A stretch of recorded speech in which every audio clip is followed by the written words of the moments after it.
Hey guys, what's up? Evil Hammer 6 here, and today I'm going to be talking about the combat improvements that they have right now in beta. They already have it up, which is kind of surprising. They put it up the minute they talk about it. But anyways, over here you'll see me in game, and I'll show you that back and forth. But I'm going to talk about a few things. Basically, they're going to bring back special attacks, and they're bringing these back in the form of abilities, and they're going to be putting them on all the, I'm assuming, all the old weapons and that had them, and some new ones. I'm not sure. I've tested most of my higher tier equipment, and it does not have special abilities, so I don't know if that will actually make up for in PVM having like Dry Wars versus having a God Sword with a stupid special ability, at least the way they have the things now. The other two things that are really going to be impacting the game, especially for me personally, for Slayer and basic monsters, is Revolution and Momentum Plus. They're going to, I'm assuming, get rid of Momentum, add Momentum Plus, which is basically Momentum, and you can still use ultimate abilities and special attacks without breaking it. And then Revolution, and what this does is, as you can see here, I have a action bar set up 1 through 9. It will go through and use every single basic ability one after another. So basically you can just set it up so it constantly uses abilities, only basic ones, of course, I think, right? Oh no, and sorry, you can also put the thresholds and ultimates on it, and it'll build up, so it's very nice, so you don't need to constantly click for Slayer and such things. But obviously for bossing and stuff, for Kalphite King and stuff, you're going to want to be able you're not going to be able to use this for bossing.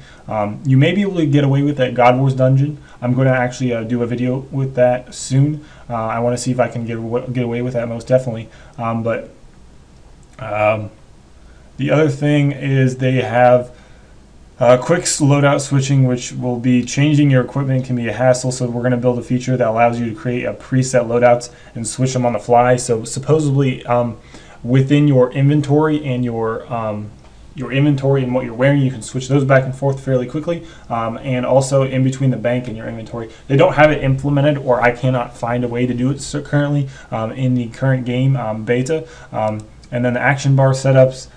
Basically, they're going to have a quick and simple way to fill your action bars with recommended abilities. And this is for basically like a new person comes into EOC, they have no idea what they're doing, they can just be like, hey, attack one, and they'll bring up all your a fairly decent loadout bar, I hope. I don't know how to do it. I have not found it out. I've only looked at it for a little bit. I'm probably like on about 15 minutes. A lot of this stuff isn't in here. Also, PvP refinements they're going to do, which I don't personally care about because I don't really PvP and I never did. But they're going to change stun durations, incoming damage, PVM mini games, and removing the global cooldown when you switch weapons, which will obviously help out PvP a lot. Hopefully, bring some old players back to the EOC because it is fun, and this is in my opinion, a better game than old school. It has a lot more content. I know there's faster levels and there's a lot of add-ons with cosmetics and stuff, but hopefully this brings a lot of people back, because right now a lot of the expensive items in game aren't expensive, and hopefully this will bring some of those Slayer items that are basically GE worthless price, bring them back up to par. And basically that's all that they're going to have in here. So I will just show you this Revolution real quick. It's on your bar. It's a inverted momentum one at the moment, which is hopefully they change this, because when you click it, all you get is a inverted, I believe that is, what is that? The healing one. I believe that's the inverted Rejuvenate, which is odd that they couldn't put 5 minutes into making one, but I don't care. So I'm going to show you. So we click on this, so now it's active. So you'll see there goes my first one, and as soon as it can, it'll use the second one, and then it'll go ahead and use the third one as soon as oh, what is going on?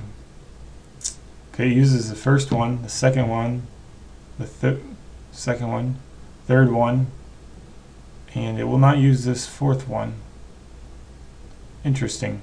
So it refuses to use sacrifice. Okay, so there it used sacrifice. So maybe it just uses it in random order.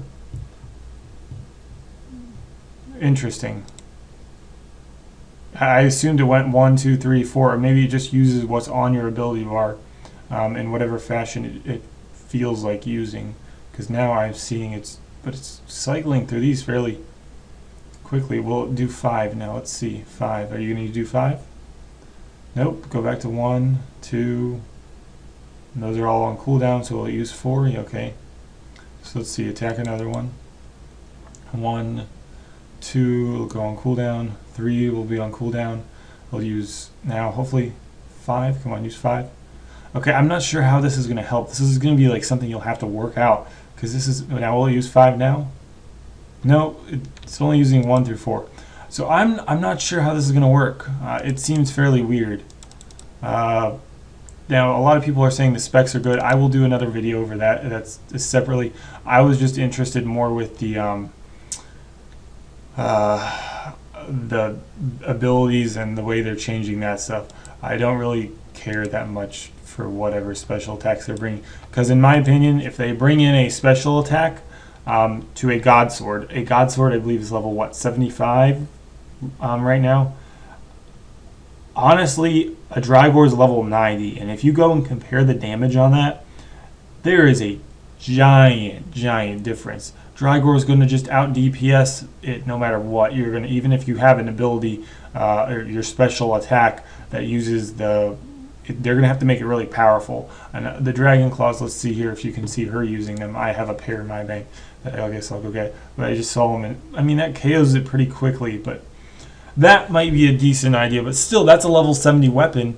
I could probably do just as much damage with Ascension. That's going to be something that is going to have to be compared in beta and tested a lot before they release it, because they don't want to make it so OP where all the high level weapons just crash because a level 75 God Sword will now do more damage than a Drygor, which I hope they do not. They think about that before they've released and actually implement and change stuff like that in the beta. That's what I'm looking for, and I'm hoping they will do and expand upon. I haven't looked into it, so I don't know if it's balanced or not balanced at the moment. I still feel like Drygors should do more damage than Dragon Claws, even if you have a special ability. That's my opinion. But obviously the Dragon Claws special would be helpful for PKing, where, hey, I'm going to do 4,000 damage or 3,000 damage within 2 seconds. Okay, great. But I can still out DPS you with a Drygor at Kalphite King. That kind of ability would be okay with me. So that's my kind of rant / going over the stuff. Hope you guys enjoyed. I'll see you guys next time.